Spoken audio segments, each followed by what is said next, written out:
निकिता एक गरीब परिवार की लड़की थी। गांव में 16-17 साल की उम्र होते ही शादी करने की जल्दी हो जाती है।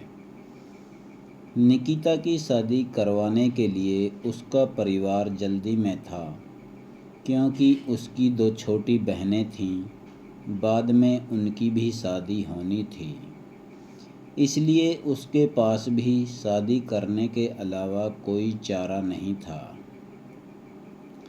वह दिखने में साधारण सी लड़की थी और घर के हालात भी दहेज देकर शादी करने के लिए अनुकूल नहीं थे, इसलिए उसकी शादी नहीं हो पा रही थी। उसमें या गोत्र या कुंडली में कमी बताकर बहुत से रिश्ते से मना कर देते थे।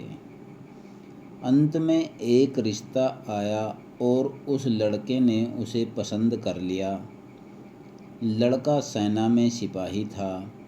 बुजुर्ग लोगों ने शादी करने पर नाराज़गी जताई और कहने लगे कि लड़का अपनी पत्नी को समय नहीं दे पाया और कल शहीद हो गया तो निकिता का क्या होगा।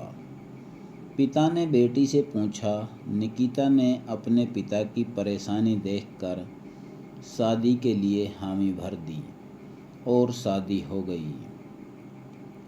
निकिता अपने ससुराल चली गई। फिर कुछ दिन बाद पति ड्यूटी पर चला गया। निकिता अकेली रह गई। वह सोचने लगी कि घर बैठे बैठे क्या कर रही हूँ, क्यों ना गांव घूमना चाहिए।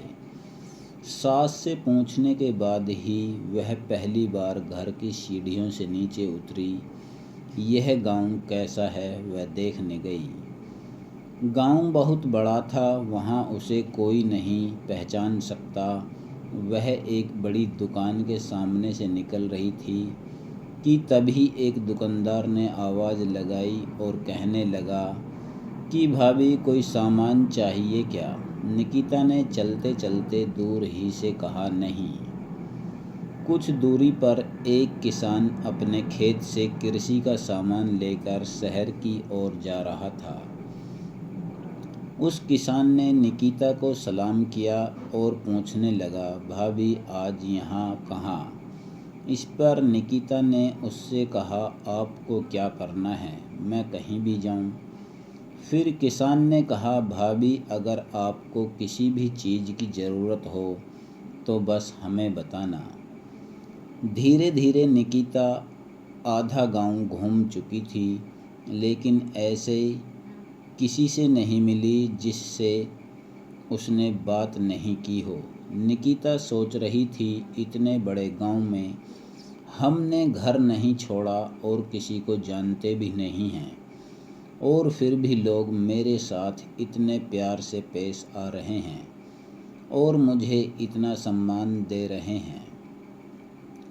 एक हमारे गांव में कभी मैं पुरुषों की आंखें भी नहीं मिला पाती थी। लोगों की ऐसी गंदी निगाहें देखकर मैंने 15 की उम्र पार करने के बाद मैंने घर से बाहर निकलना बंद कर दिया था।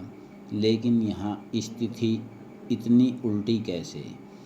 मैंने घर जाकर अपनी सास को सारी कहानी सुनाई तो सास ने कहा, ओह तुम एक फौजी की पत्नी हो, इसलिए तुझे गांव में इतना सम्मान मिलता है जैसे मुझे माँ बनने से मिलता है।